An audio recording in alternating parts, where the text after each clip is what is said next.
Dara, barusan Bapak bermimpi didatangi Ki Gondrong. Dia menyuruh Bapak membuang cincin kawin kakak kamu. Emangnya kenapa sama cincin kawinnya Kak Abdi? Bapak jadi ingat Mpu Gandring yang merenggut 7 nyawa. Benar atau tidak, sebaiknya kita harus jaga-jaga. Seharusnya kita buang saja cincin itu. Iya, Pak.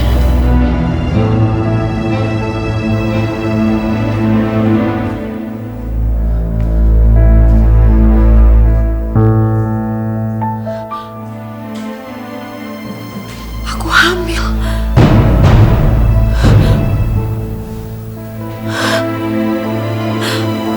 Aku mengandung anak Mas Abdi.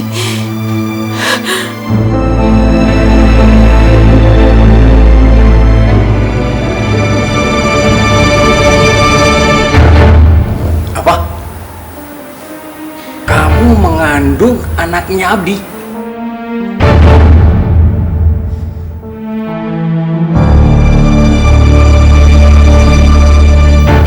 Iya, Pak. Nggak mungkin. Kak Abdi itu meninggal pas hari pernikahannya. Jadi itu nggak mungkin anaknya Kak Abdi. Kecuali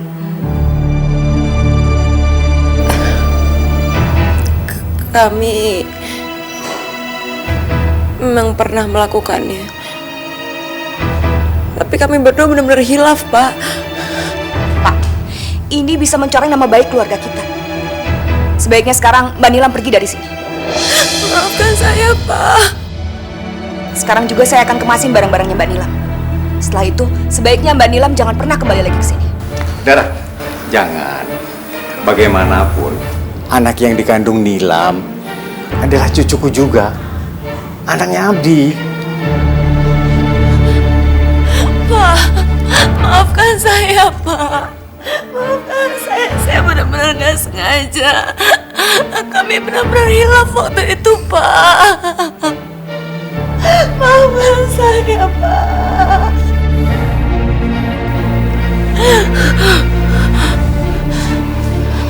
Sudahlah, kamu harus minta maaf pada Allah atas apa yang sudah kamu lakukan.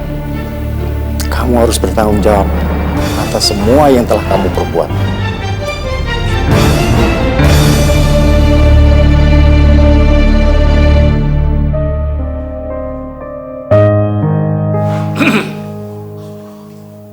Bapak, Nilam, seberapa besar berharganya cincin itu untuk kamu?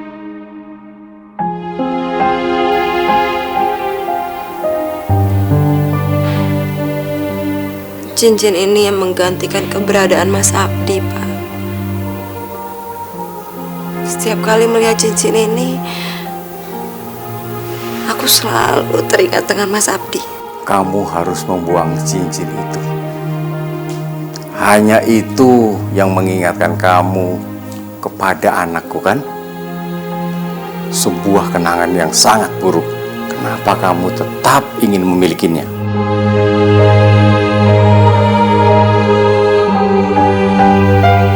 Jangan, Pak. Cuma cincin ini satu-satunya kenangan terakhir aku dengan Mas Abdi. Itu namanya kamu masih memendam kenangan buruk terhadap anakku.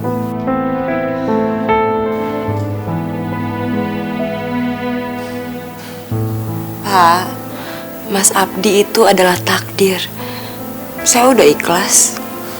Dan Bapak juga seharusnya mengikhlaskannya.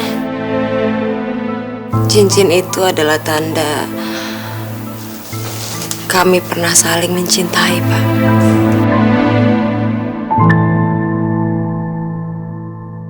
Bapak berapa? 2.000-an. Oh, Mbak Nilam, dari mana? Abis periksa, Bu. Kok bisa hamil sih? Padahal belum bulan pertama. Ibu kalau ngomong hati-hati. Saya nggak jadi beli, Mas. Misi, Bu. Ini Bapak berapa? Ibu sih mulutnya nggak bisa dijaga.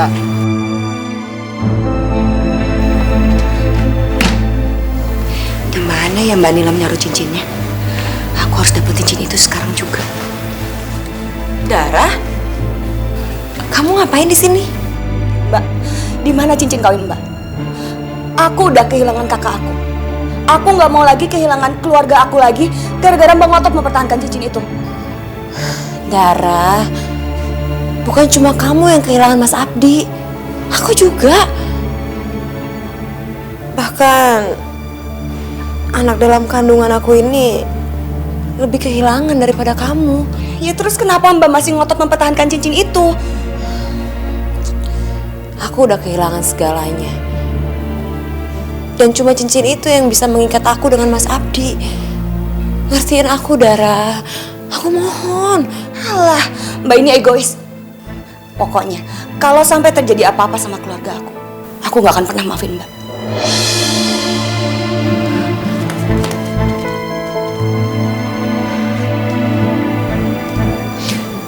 Kenapa semua orang gak ada yang ngertiin perasaan aku?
Semua karena cincin pernikahanku. Kenapa cincin kawinku membawa petaka? Aku belum bisa percaya semua ini.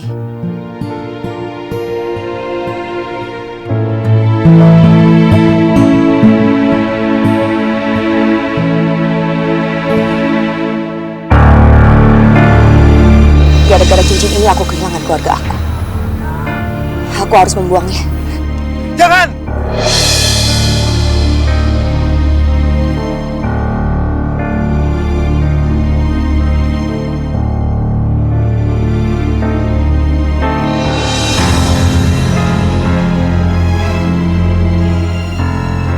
Ini bukan cincin biasa. Aku bisa merasakannya. Kenapa kamu ngalangin aku? Sebaiknya kamu pikirin lagi sebelum membuangnya. Kamu tuh nggak tahu rasanya kehilangan. Cincin ini udah merenggut nyawa keluarga aku. Aku ikut berduka. Tapi percayalah, aku bisa bantu kamu.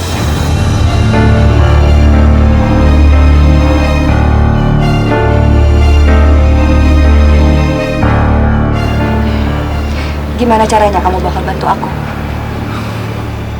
Kamu percaya sama aku. Aku rasa kamu cuma dihantui dengan kejadian yang menimpa keluarga kamu. Dan aku yakin itu nggak ada hubungannya sama cincin itu. Dari mana kamu tahu? Aku sendiri yang ngalamin semuanya. Udahlah. Lagi pula daripada kamu buang, mendingan cincin itu kamu jual. Ya sama-sama kamu buang jauh dari hidup kamu, tapi kamu dapat uang. Memangnya berapa harga cincinnya? Itu bukan cincin biasa. Itu cincin yang bermatakan berlian. Dan aku yakin harganya pasti sangat mahal. Dan itu nggak ada hubungannya sama kejadian yang menimpa keluarga kamu. Kamu yakin nggak akan terjadi apa-apa sama aku? Nggak akan. Aku jamin kok. Lagi pula cincin itu harganya bisa mencapai ratusan juta.